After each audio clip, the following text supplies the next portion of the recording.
Hey YouTube, it's SoulPrime13 with another Transformers video review. This time we are reviewing the Studio Series Transformers 1 Optimus Prime.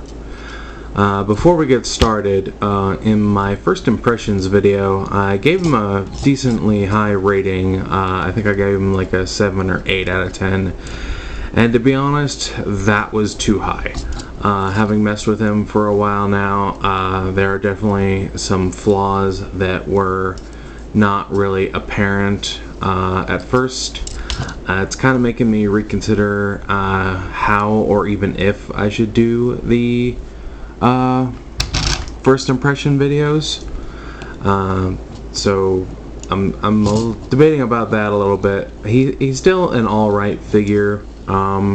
But there are definitely some problems that I ran into that were definitely not there initially, or not something you would really see. But I'll get into those. But anyway, moving on. Let's zoom in here. We have his face sculpt. Again, my camera is not great, but he's got his eyes painted in blue. Of course, he's got the gray face mask and some gray on the head crest. Got some nice blue and transparent plastic here for the windshield. As with many people, I'm not a huge fan of the particular shade of gray. It looks a little odd, but it is what it is. He's got some yellow here on his feet for the tail lights. I thought that his wheels were like tucked away in the legs. Turns out they're really just right here, and they're not actually present per se. I was expecting, like black wheels, and he doesn't actually have any, so that was a goof on my part. Let's see, what else can we talk about? We got his back there. These smokestacks are removable. They come packed separately. Unfortunately, they are not blast compatible, and they do not fit in his hand. Yeah, I mean, you can make it like rest on his hand, but it's not actually in his fist. So there is that. For his other accessories, we have this gun piece, and this is one of the first points of contention I have.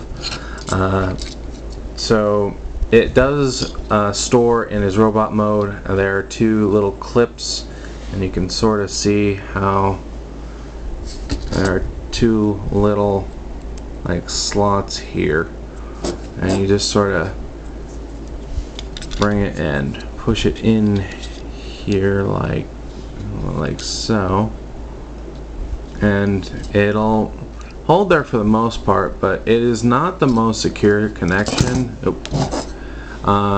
little tapping, it's not really secure. It's just sort of squeezed on there, and it is easy enough to knock it off. Fortunately, it doesn't knock off super easy, but it does come off, if you bump it a little too hard. So that's not something I'm a huge fan of, but it also has some problems in his vehicle mode, which I will get to when we get to that part. It also comes with an Energon axe. There's just a little post that will fit into his hand like so. And it does have some side-to-side motion, so I guess you could say there's a point of articulation there. But it is a nice accessory, and there is funnily enough, a blast port on the top of it. So, he's got at least one blast compatible spot. Gotta take that out of there and get this off.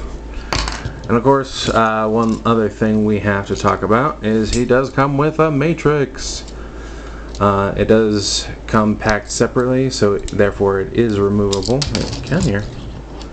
And they did mention and specifically articulated him to be able to hold it, so it's done in a translucent plastic with painted silver and orange, But there are two little slots in his knuckles, and you can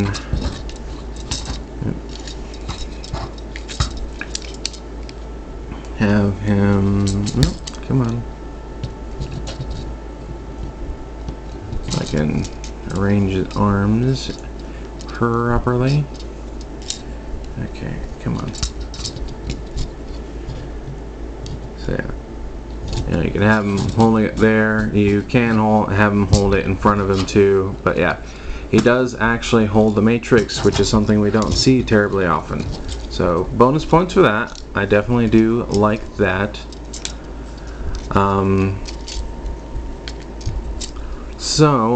Getting into articulation, his head is on a ball joint.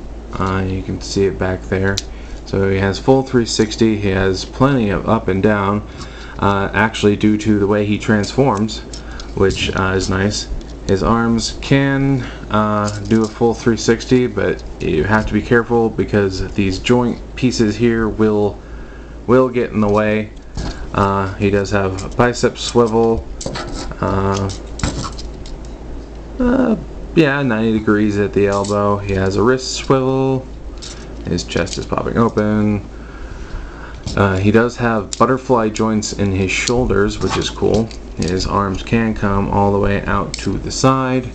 If you move this hip skirt up, you can give him pretty much the full splits. And he does have plenty of ankle tilt, so X pose. He does have swivel just above the knee, and a little over 90 degrees of knee bend. His knee joints, at least on my copy, are actually really stiff. Not so bad that I feel like I'm gonna break him, but they do. You can feel the resistance when you move them. It's not so much that I'm worried about it. It's just something that, at least on my copy, I felt I should note. Technically, he does have some up and down at the toe due to transformation. He does. He's got more of a torso swivel than a waist swivel, but you can move that. There's that, and of course this piece moves up and down. I did kind of criticize the way this piece was, but it makes a little more sense when you take into consideration it needs to move up out of the way for his transformation. So I think I was a little bit too harsh on that specific part, but that is what it is. I think that's it for articulation, and for a size comparison, here we have him next to the Leader Class Earthrise Optimus. So there's that.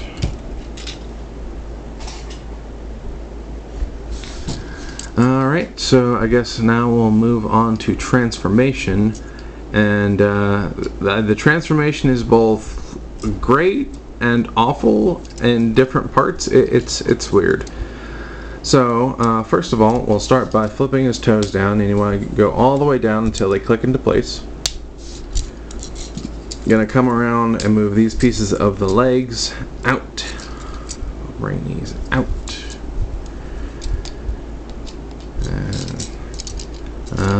Let's see. Then we're going to. So his head, you want to rotate all the way back and fold down like this, and push it down. You can kind of do his headless bit from the trailer there with that if you really want to.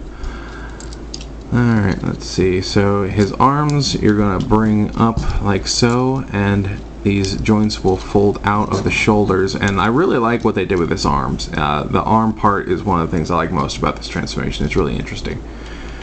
We're gonna fold the back piece out of the way and bring this whole assembly up, and then we're gonna bring this down.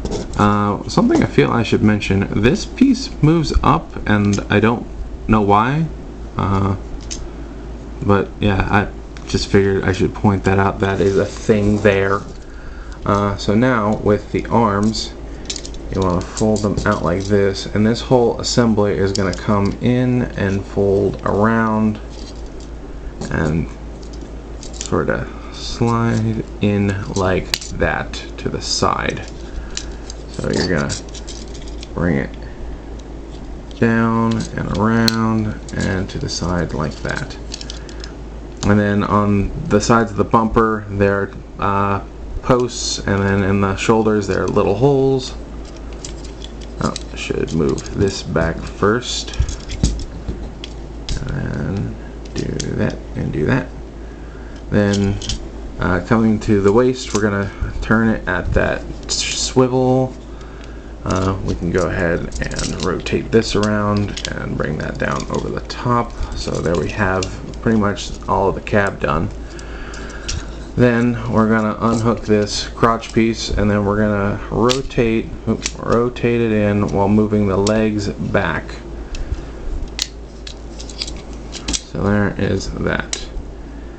And this is where things start to get kind of annoying, because despite it being a deluxe, it feels like everything is fighting me.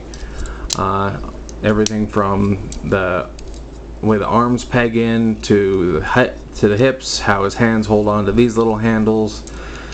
It all feels like it's trying to fight against me, and it really shouldn't feel that way for a simple deluxe. Okay, get these pegged back in.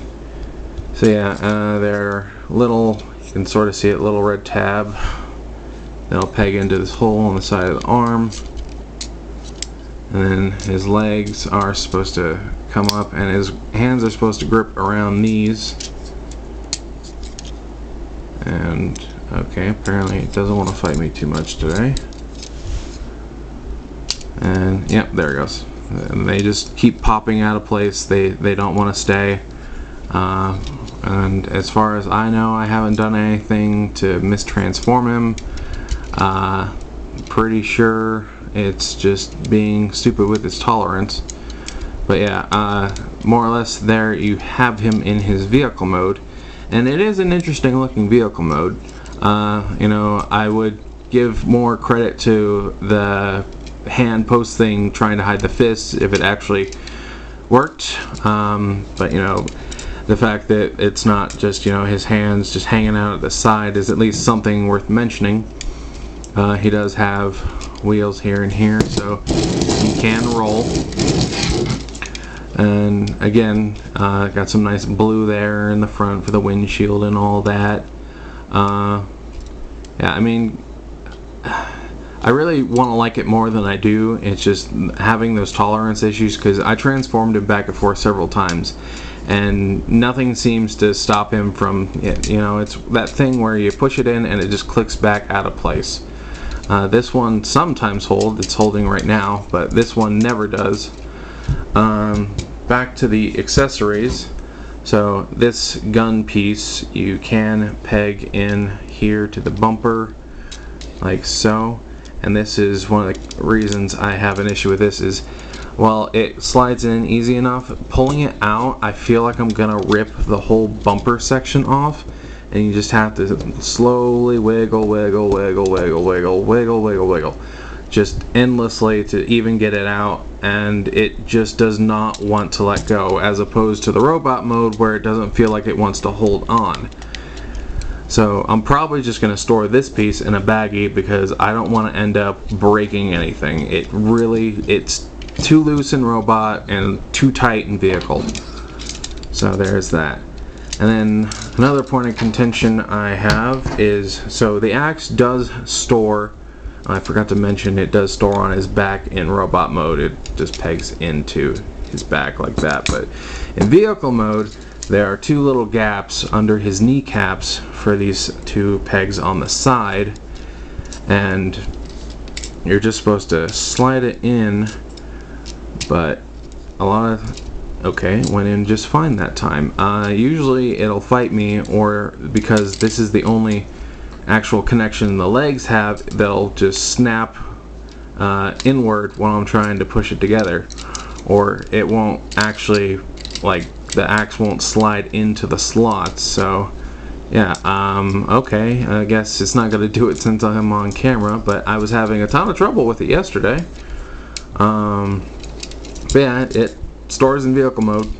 But yeah, I definitely still have those issues with the transformation, and the front guns I'm just not going to bother using. He does look good aside from the odd color of the gray plastic, and he's not a horrible figure, but I definitely feel like there were some quality control issues that really knock him down a few points. So I really felt the need to mention that. You know, maybe it's just my copy has some bad quality control. You know, maybe yours will be fine. I don't know. I haven't watched too many other videos on other people's, but I definitely hope that the other versions of this character coming out later will be a little less annoying. I definitely wouldn't say he's, you know, so bad that you should skip on him. You know, I love Optimus Prime. He is my favorite character in pretty much any franchise ever. Only seconded by only followed up by Rexy from Jurassic Park. So I was gonna get this guy either way, but I do wish that he had been executed a little bit better. But enough ranting. We do have one more size comparison I want to do. So here again with Earthrise Leader Class Prime. A little lopsided for some reason. Huh. Well, whatever. That's not what we're here about. So yeah, here they are side by side. You can obviously see he is much wider. A little bit shorter, and again, you know, it's a red truck with, you know, legs sticking out the back. Okay, that's why it's lopsided. Am I being all OCD about this? There we go. But yeah.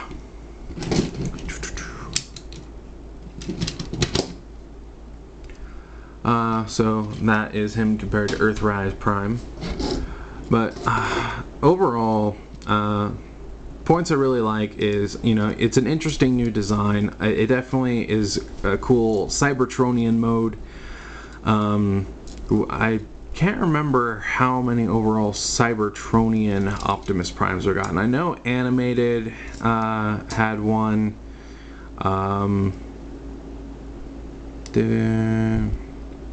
Didn't have one in Transformers Prime. I don't know about Cyberverse or Earthspark. I don't think they had Cybertronian modes for him, at least as far as toys go. So yeah, I think this is the first Cybertronian mode we've gotten in a decent little while.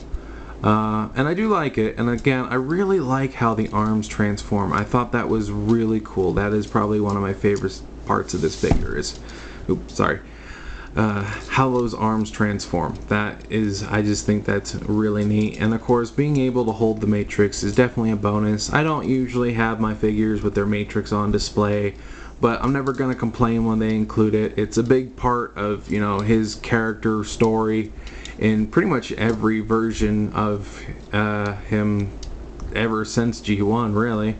I would have to really think hard and probably do some research to find a version of him that didn't have some form of Matrix these days. So, you know, that's always a plus. And I think that's about it for now. Overall, I do have to knock his score down from what my first impressions video was. I'd probably put him at about a 5 now. He's not so bad that I feel like you should just ignore him completely. You know, if he's not a favorite character, you're probably not gonna miss out too bad. And of course, there are other versions. I know they got the Prime Changers now, which I'm hoping to get that one. And of course, we got that big Takara Leader Class 1 that's coming out, and I definitely pre-ordered that, because I got their Optimus Primal, and that thing was amazing, and I'm not even that big a fan of Optimus Primal, so I'm definitely looking forward to that. But yeah, overall, he's okay. He's definitely a nice shelf piece, and if you can get past the little tolerance bits, which again, I'm still not completely convinced are widespread. It could just be my figure. It seems like it could just be a slight quality control thing. he's at least worth considering. So yeah, final score, 5 out of 10.